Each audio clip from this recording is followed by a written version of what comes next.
Hey, Lautaro, how's it going? This is Ryan with TrendLizard.com.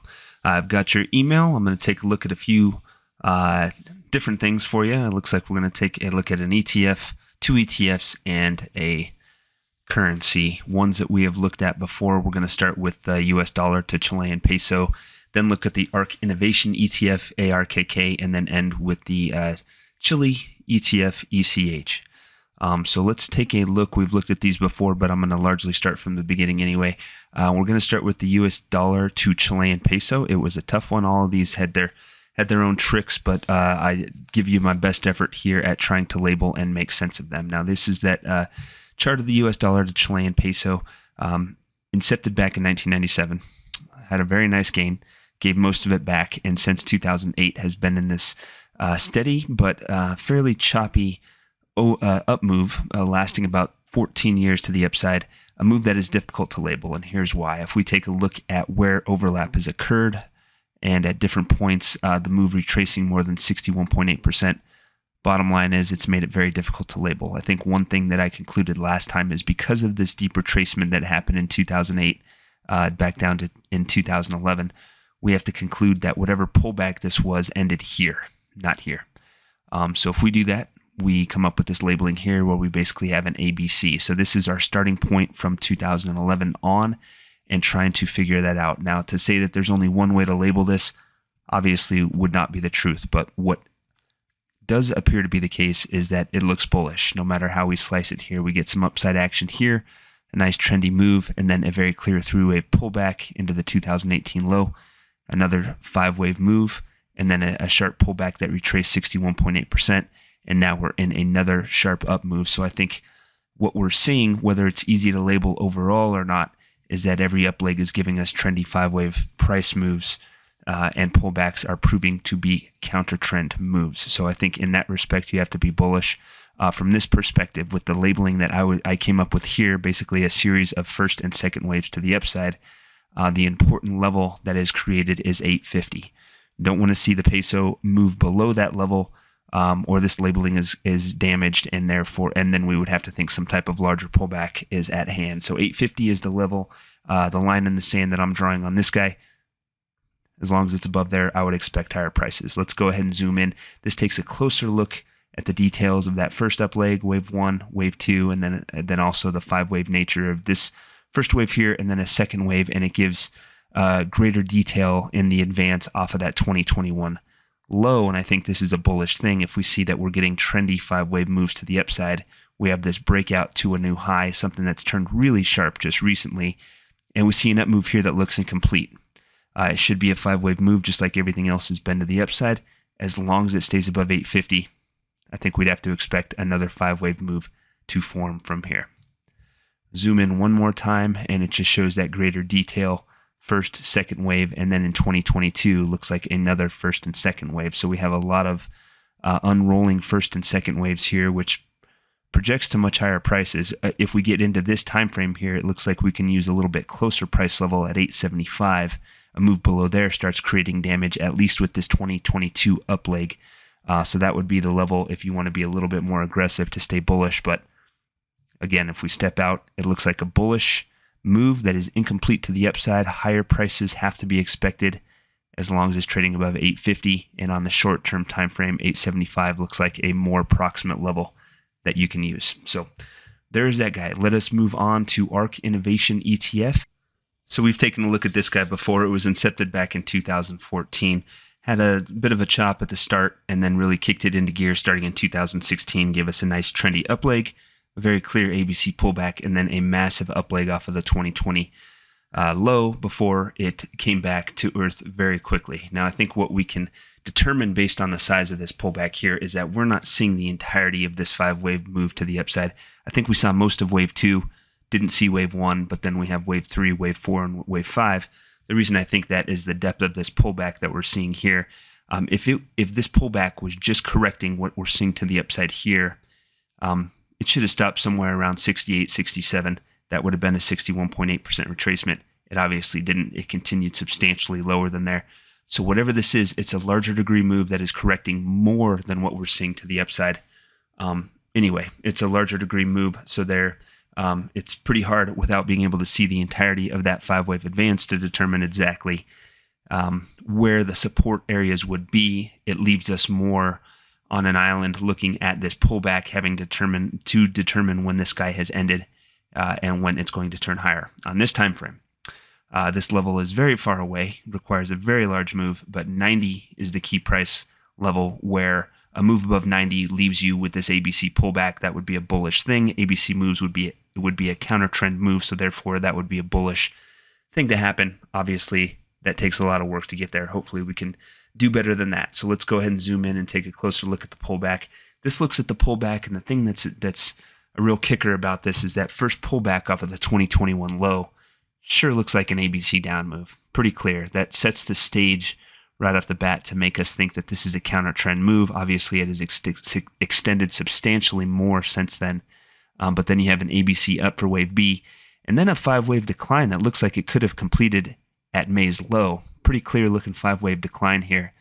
The problem is the look of this action off of May's low doesn't look terribly impressive. It's largely traded sideways. It's hard to be bullish just based on this action here because again, like I said, there's no clear support level because this is such a big pullback. It's a much larger degree move than we can see on the chart. So we need to see some trendy upside movement or something happen to this down move that says a low is in. So far, we're not seeing it. We're just getting this choppy sideways action. A key price level to look at on the shorter time frame here is 59. A move above 59 would be a substantial enough retracement of wave 5 down for us to be confident that this down leg is over. Doesn't mean a major low is in, but that would at least be the first bullish statement that we could see that would set up a larger recovery, at the worst, a correction of this 5-wave down leg here, if not something more substantial. So let's go ahead and zoom in. This takes a closer look at that recovery off of May's low. And my initial impression, once again, is that it's a counter trend move. You see this up leg directly off of May's low, very clear 3-wave move. This looks like a B wave. Maybe it's in a C wave now. All of this looks like a counter trend chop at this point. We would need something to tell us to think otherwise, like some trendy upside movement maybe off of this low, or again, a move above that 59 price level. Haven't seen it yet, but here is my creative way of trying to call it a low. And we just say, okay, this is wave 4 with a truncated 5th wave, and maybe we have a first and a second wave, and now a 3rd wave up off of that June's low. Again, it's creative, but it's possible. So we're just trying to give it an opportunity to prove that maybe a new trend or something more important to the upside is starting. And by doing that, what we can do is create some key levels. And in this case, what we're able to do is say it should stay above 42, because if price moves below 42, suddenly we're left with this 3-wave move to the upside off of June's low. That would be a pretty clear indication that this is not a low and that ARK is not going to continue higher. So I think to the upside, 59 is an important level. To the downside, 42, a move below there would confirm our initial impression that this is just a counter trend move ahead of lower prices. So that's what we need. We need something to work with that points us higher, whether it be trendy upside movement or at least some key upside level breaks like 59. So there is that one. Let us move on now to the last one, ECH. This is that iShares Chile ETF. It's another one where it's just not super cut and dry, and we've looked at this before. It was incepted back in late 2007. Tanked right out of the gate and then recovered substantially. And then over the course of about a decade or a little bit less, we've had this massive down leg that looks like a big ABC decline. And since then, off of the 2020 low, it's been trying to recover, but it's been a grind, it's been a battle, and it's very difficult to label. Now, the initial impression, just looking at this up leg off of the 2020 low, is that it's an ABC counter trend move. That's what it looks like. And if that's the case, obviously that's a bearish thing. This would be a counter trend up leg. So whatever's going on, we'd have to ultimately expect lower prices at a breach of that 2020 low. So that's the initial impression. But of course, we have to do better than that. We're going to drive in and look a little bit closer at this action here. I guess we're staying on this time frame, but I guess this chart here shows you the alternate possibility. Maybe it's a 1, 2, 3, 4, 5, and this is just some counter trend price action ahead of higher prices. Now, this pullback in 2021 already retraced more than 61.8% of this up leg, but it didn't last for long. Price snapped back fairly quickly, so it's a possibility. Let's go ahead and drive in and look a little bit closer. Excuse me, again, looks like this one looks at a third possibility. basically a first, a second wave, a third, a very large fourth, and then heading down. So there's different ways to label it. It makes it difficult to be super confident. Now let's go ahead and drive in. Now here's a closer look at that 2020 advance. Again, it looks quite a bit like an ABC move. Now, downside action in 2021 could be a first wave. All of this is just kind of messy back and forth action. Could be a second wave ahead of lower prices. I think this might be the best fit at this time. If price continues to move down from here, that is certainly going to be the case. It's going to point to lower levels overall, and at best case scenario, which is not really a good scenario, would be that it's in some larger counter trend pattern that's just going to continue sideways from here. But I think this is one consideration. If we try to be bullish on it, and we call this a first, a second, a third, a fourth, and a fifth wave to call this move trendy, then we get some really creative, complex counter trend downside patterns, and then maybe a first wave up and a second wave down, or maybe an even larger complex pattern. But at the end of the day, after all those words that really solve nothing, I think what we have to conclude is any substantial move below 22 makes it very likely that this is a counter trend recovery, not a new trend, and therefore you'd have to be bearish.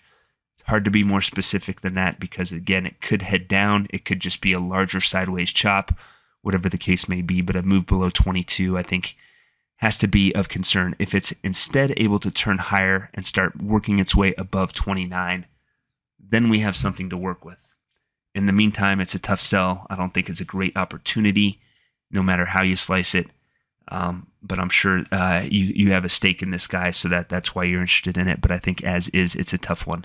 And again, a move below 22 looks bearish. A move above 29 in any notable way would have to be considered bullish. So there you have it, Lautaro. Hope you're doing well, man. Always good to hear from you.